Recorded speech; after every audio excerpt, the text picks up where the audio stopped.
Deep fake का शिकार सिर्फ मोबाइल यूजर्स ही नहीं बल्कि मोबाइल कंपनियों के मालिक भी बन रहे हैं। जी हाँ, डीप फेक से आम जनता ही नहीं बल्कि बड़े कारोबारी, राजनेता, अभिनेता और अधिकारी भी परेशान हैं। डीप फेक साइबर धोखेबाजों का एक नया हथियार बन चुका है। इसमें किसी व्यक्ति की आवाज की कॉपी करके उसका क्लोन बनाया जाता है और इस क्लोन का इस्तेमाल करके वित्तीय धोखाधड़ी को अंजाम दिया जाता है। डीप फेक का चलन किस कदर बढ़ गया है, आप इसका अंदाजा इस बात से लगा सकते हैं कि भारतीय एयरटेल के मालिक सुनील भारती मित्तल खुद इसका शिकार होने से बचे हैं। भारतीय एंटरप्राइजेस के संस्थापक और चेयरपर्सन सुनील मित्तल ने कार्यक्रम में खुद अपनी आपबीती बताई है।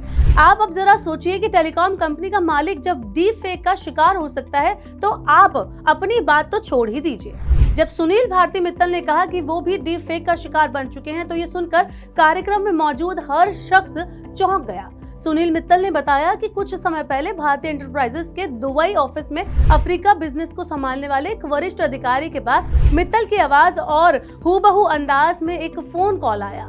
फोन करने वाले शख्स ने उस अधिकारी से कहा कि मैं एक इमरजेंसी में हूं और तुरंत एक बड़ी राशि उसके बताए हुए खाते में ट्रांसफर कर दे। दुबई ऑफिस में काम करने वाला ये अधिकारी बहुत सीनियर पोस्ट पर है और फाइनेंस से जुड़े सारे काम देखता है। उन्हें ये पता था कि सुनील मित्तल कभी भी अपने ऑफिस से किसी को भी इस तरह से पैसे ट्रांसफर करने को नहीं बोलते, इसलिए उन्होंने फोन करने वाले व्यक्ति को पैसे ट्रांसफर करने से मना कर दिया। इसके बाद अधिकारी ने सुनील भारती मित्तल को डायरेक्ट उनके पर्सनल फोन पर कॉल किया और पूरी घटना की जानकारी दे दी। जब सुनील मित्तल ने डीप फेक के जरिए किए गए कॉल की वॉइस रिकॉर्डिंग सुनी तो वो खुद दंग रह गए। ये बिल्कुल उन्हीं की आवाज जैसी लगती थी, अंदाज भी बिल्कुल वही था। मित्तल ने कहा कि अगर फोन रिसीव करने वाला अधिकारी अनुभवी यानी एक्सपीरियंस और समझदार नहीं होता तो जरूर मनी ट्रांसफर कर देता और इससे कंपनी को बड़ा नुकसान होता। अपने इस एक्सपीरियंस को साझा करते हुए सुनील मित्तल ने कहा कि हमें अब और ज्यादा सतर्क रहने की जरूरत है। आज तो केवल आवाज की नकल करके ठगी को अंजाम दिया जा रहा है, लेकिन आगे चलकर आपके डिजिटल साइन की कॉपी करके भी धोखाधड़ी को अंजाम देने की कोशिश की जाएगी। ये भी हो सकता है कि आपके चेहरे को कॉपी करके जूम कॉल से कोई ठगी करे। इसलिए अब हर किसी को इस सब चीजों के प्रति जागरूक रहना ही होगा और अपने आप को सिक्योर करना होगा।